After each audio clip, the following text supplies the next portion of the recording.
Olá a todos. O meu grupo é formado por mim, Rayane, por Natália e por João Vinícius.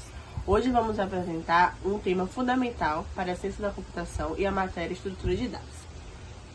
A representação de grafos na linguagem C. Vamos focar especificamente nas duas formas mais utilizadas, a matriz e a lista das digências.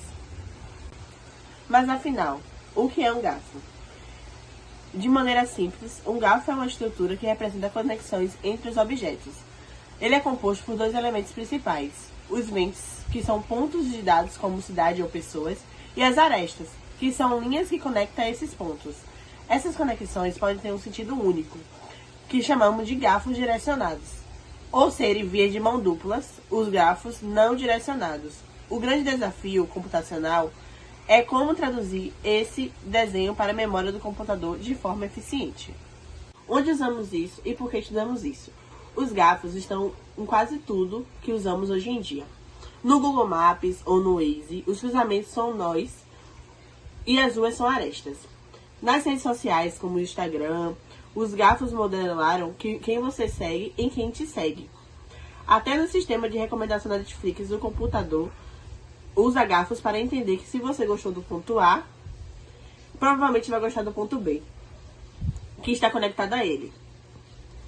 Agora que entendemos a teoria e a importância, Natália vai mostrar como essa lógica se transforma em uma arquitetura de dados dentro do código C. Agora que a gente explicou o que são os grafos e como nós usamos eles, né? Eu vou explicar para vocês como nós transformamos eles de desenhos, né, de bolinha e linha para a memória do computador. Bom, como o computador ele não entende desenhos, nós usamos uma estrutura chamada vetor de linhas encadeadas. Olhe para o diagrama. À esquerda, se vocês veem, temos um desenho do grafo. À direita, vemos como ele fica na memória. Cada posição do nosso vetor representa uma vértice. Aqui.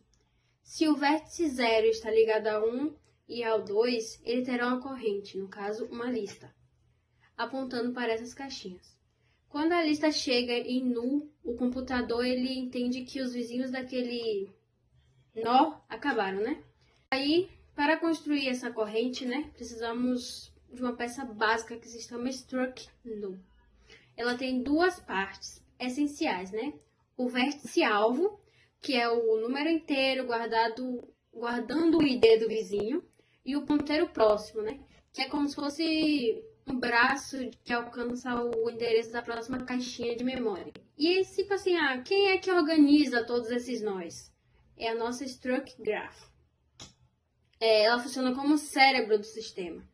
Ela guarda no vértice para sabermos o tamanho total da nossa rede e possui o vetor principal, né? Esse vetor é o ponto de partida. Cada posição dele é o início de uma daquelas listas que vimos no diagrama anterior que eu mostrei, né?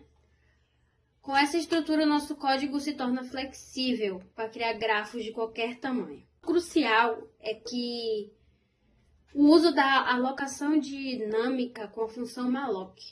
Em vez de criarmos um grafo rígido com um tamanho fixo, nós pedimos que a memória do sistema ele deixe o programa rodando.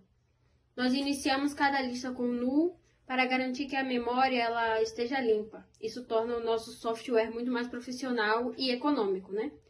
Então, agora que entendemos as peças que se encaixam, como as peças se encaixam, o Vinícius vai mostrar o código completo para vocês. Implementação em C. Agora que Rayane explicou como estruturamos o grafo na memória, vou mostrar como fazemos ele ganhar vida. A nossa missão principal é adicionar a aresta. Como estamos trabalhando com grafo não direcionado, toda vez que conectamos a vértice A ao B, o código automaticamente cria a conexão de volta de B para A. Nós inserimos cada novo vizinho sempre no início da lista, o que torna o processo de montagem extremamente rápido. Antes de irmos para o código real, veja o que esperamos como resultado. O programa deve percorrer cada vértice da lista e seus vizinhos. Se o vértice 2 está ligado ao 0 e 1 ao 3, ele deve imprimir exatamente essa sequência, antes de chegar ao fim da lista, representado pelo null. Vou mostrar agora o nosso código em execução aqui no editor. Temos toda a estrutura que Ryan explicou, nosso nó e nosso grafo. Aqui na função main, eu defini um grafo com as conexões que usamos no nosso exemplo visual, 0 com 1, 0 com 2, 1 com 2 e 2 com 3. Agora eu vou rodar o código.